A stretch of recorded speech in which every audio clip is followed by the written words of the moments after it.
Hey, hi, how are you? I'm so glad that you could join me on this behind closed doors session.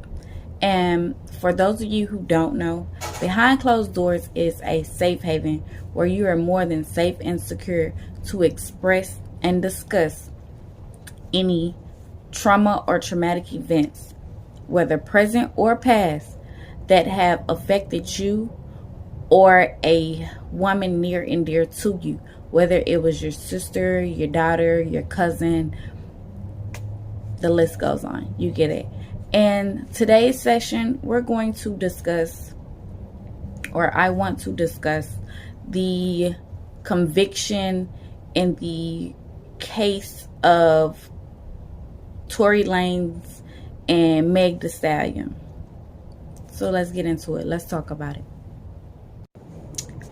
But before we dive deeper into my perspective and the things I got out of the whole entire court case, I need to first of all let you know, if you haven't already, go ahead and hit that subscription button and leave a like, a comment, because I promise you don't want to miss not a single episode of behind closed doors sessions.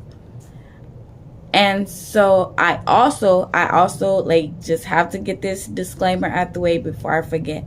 Behind closed doors sessions on YouTube as well as the podcast, it is only for informational and entertainment purposes only. It is our exchange in perspectives and points of views. There is no holy grail, no legal information being exchanged. Yeah, so now that we got that out the way, we can really get into it and talk about it. And to, I guess, like, backtrack it, like, let's start at the end. Yes, Tory was convicted on all 3 counts of being the one who shot, or the jury felt that he was the one who shot at Meg, and thereby being the one that inflicted the gunshot wounds to her feet.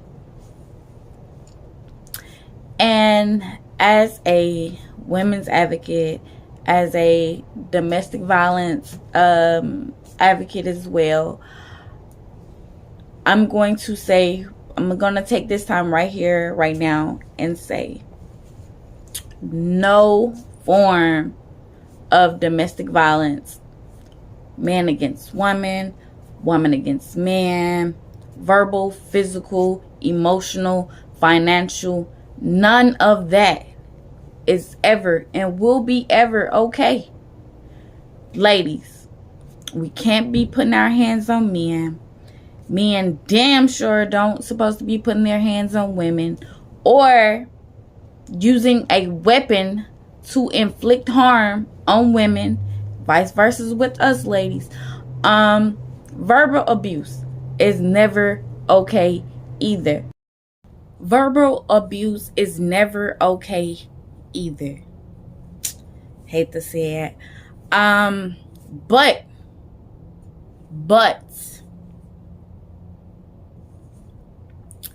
just because you don't like the words that someone may or may not have said does not validate, will never validate you feeling that you have to pick up a weapon and cause this person harm. Never. It doesn't even make any sense. And so, now that I say that, now that I got that out the way, because I know a lot of my beautifully broken members are expecting, this whole session to be solely based on the domestic abuse aspect of the case and the, you know, how I feel about the leading up to him being found guilty in the, because for you guys who don't know, I really did follow that case from, I guess you could say, beginning to up until end, and I'm still like just trying to see exactly how much time he's giving. I don't know if they're gonna, like, how long that's gonna take, but yeah, and I'm also going to say publicly, my heart goes out to his child, because I also didn't like that part of them bringing that baby into court every day, having to, like, a child should never go through that. Like, for the grandmother, like, why would you, yeah, that, you know, probably was there thinking that it will persuade the jury to, you know, speak on his character. But to me, it did speak on his character. It spoke on his mother's character, but not in a positive light. Like, you should never, that's a traumatic situation, especially at the end, that child having to see his father dragged away in handcuffs. Like, you shouldn't, that wasn't a good look to me.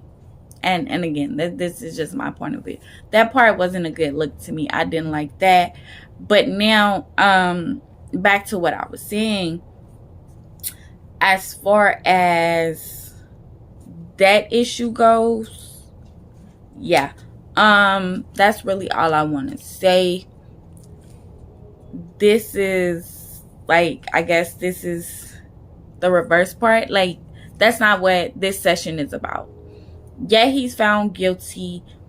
Yeah, he's gonna go away. And as a community, it's never a pleasant moment to see one of our black men taken away, snatched away from his child, and have to go to prison for whatever reason. That's not okay.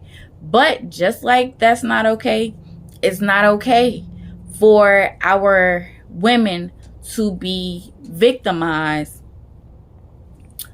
in any type of way for any situation. That's never okay. And so, now that I say that, I want to dive deeper into what this session is really about. The major takeaway that I got as far as this case goes. The traumatic events that I really wanted to speak on is, okay, so I feel, my personal opinion, I feel that the major overall form of injustice that was taken in this case was Kelsey getting immunity. That was a major misjustice. Because, like I said, no form of abuse is okay. Yeah, Megan lied. Yeah, you know, she did whatever she did with her body. That's her body. But there were 3 people, follow me, there were 3 people in the vehicle. 2 of those 3 had tested positive for gunpowder residue on their hands.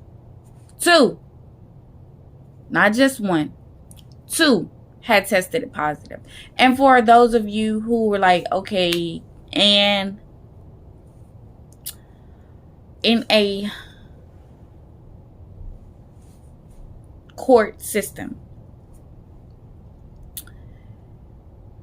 there is a due process, and it's based on 12 people believing the factual, systematically proven evidence. Yeah, Tory Lanez was one of those two that had a positive test for gunpowder residue on his hands. Yeah, he has been in trouble for similar incidences with aggravated assault charges and etc. But still, the fact remains he wasn't the only one. And so this session is really about Kelsey. Come on, step behind these closed doors, Kelsey. Have a seat on our little black couch. Because I want to know what traumatic experiences, what underlying trauma you have going on that you felt it was okay to, and I'm not saying that, like, if you see your friend in immediate danger, you're supposed to risk your life. That's not what I'm saying. But for you to remain silent up until this incident. And honestly, I feel, where's her perjury charges? You get complete immunity. It's okay to lie on the stand. When did that happen? When they started doing that?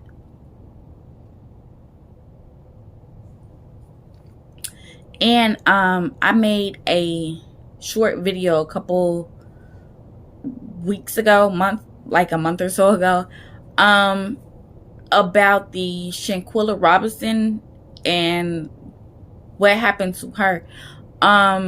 So overall, this session, I really want to focus on, like, how we have to be cautious of the company we keep, of the circles we run in. Because, as I said in that video, and I may post it on YouTube, mental illnesses are most of the time caused by suppressed trauma. And you literally have to really be going through something mentally where your judgment is so construed that you have gunpowder residue on your hands and your friend has been injured. Like, I want to talk about that.